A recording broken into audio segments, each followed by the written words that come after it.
to Fact Up. Fresh news every day. Stockholm is sounding the alarm.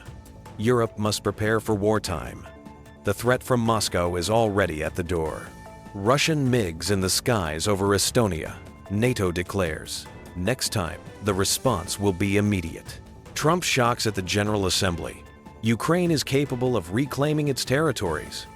A funny moment. Trump is greeted by a broken escalator and a malfunctioning teleprompter.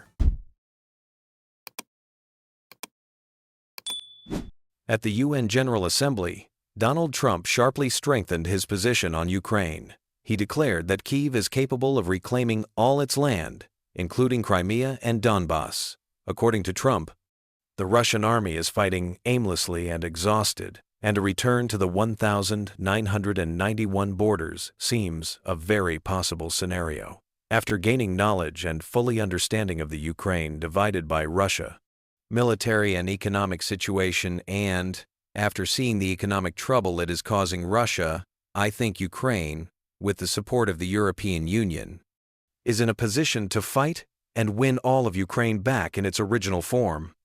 With time, patience, and the financial support of Europe, and in particular NATO, the original borders from where this war started are very much an option. Why not? Do you think Trump seriously thinks this? Write your thoughts in the comments. The Swedish defense minister stated that the continent must prepare for wartime, emphasizing the threat posed by Russia. Stockholm called for a sharp increase in defense budgets and a strengthening of civil defense. The Swedish government warns that the familiar world order in Europe has collapsed and new conflicts could erupt faster than politicians are willing to admit. For the United States, this statement is an important indicator of its allies' concerns. Europe is looking to NATO leadership and American security guarantees. As Washington remains the primary guarantor of military deterrence, it appears that the looming threat from Russia is quite real. Following the incident, involving 3 Russian MiGs 31 seconds flying over Estonia with their transponders turned off, NATO issued a stern warning. Brussels declared that the alliance was ready to use all military and non-military instruments to defend its allies. It emphasized that accidental violations could lead to disaster. For the American public, this signaled that Moscow was deliberately testing NATO's patience. Secretary General Mark Rutte stated that the decision to use force would be made immediately if there was a real threat to civilians or infrastructure. It is clear that the situation is escalating. A new UN report has revealed a horrifying picture. More than 100 Ukrainian detention facilities in Russian-occupied territories have been documented as torture. Victims report beatings, shock torture, mock executions, and lack of medical care.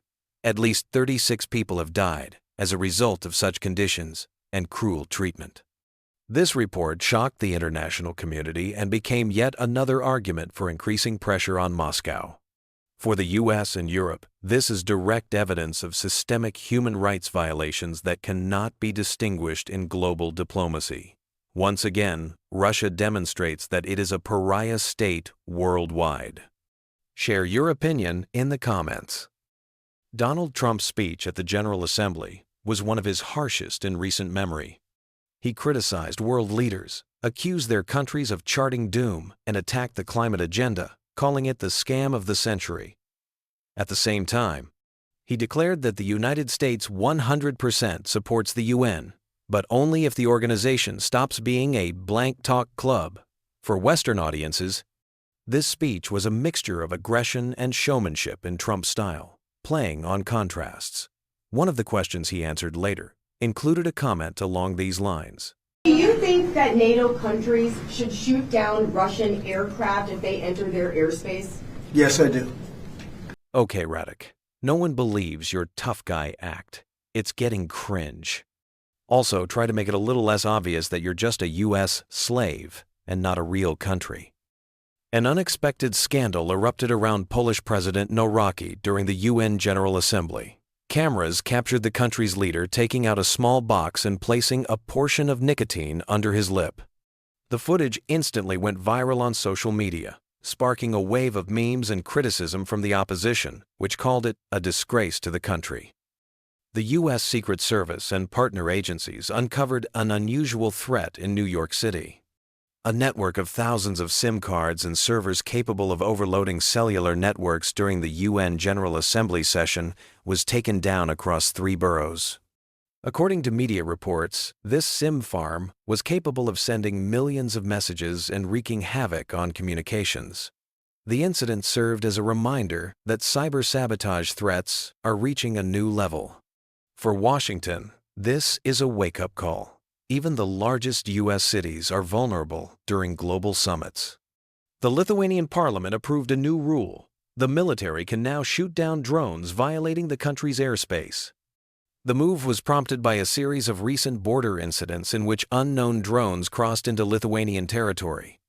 The decision was welcomed by NATO allies, demonstrating the Baltics' willingness to take firm action. Now, even seemingly accidental overflights by Russian aircraft can result in an immediate response. U.S. Senator Marco Rubio stated that the United States must play a key role in ending the war in Ukraine. He stated that Washington is the right country to speak with both sides of the conflict, and a peace agreement will be a priority. However, Rubio emphasized that Russia must end its aggression, and Ukraine must not capitulate. His words sparked a lively debate, ranging from hopes for diplomatic leverage to concerns that such initiatives could weaken the firm line against Moscow. President Zelensky stated that he sees an opportunity for Donald Trump to persuade Chinese leader Xi Jinping to change his stance on Russia. Kyiv is actively seeking leverage over Beijing, which has so far maintained neutrality. For the American public, this is an important development. Ukraine is directly linking the prospect of war to the U.S. willingness to influence China. This scenario raises the stakes. It concerns global diplomacy, where Washington could become the sole center of pressure on Moscow through Beijing. Recent polls in the U.S. show that Donald Trump's support has fallen to 41%.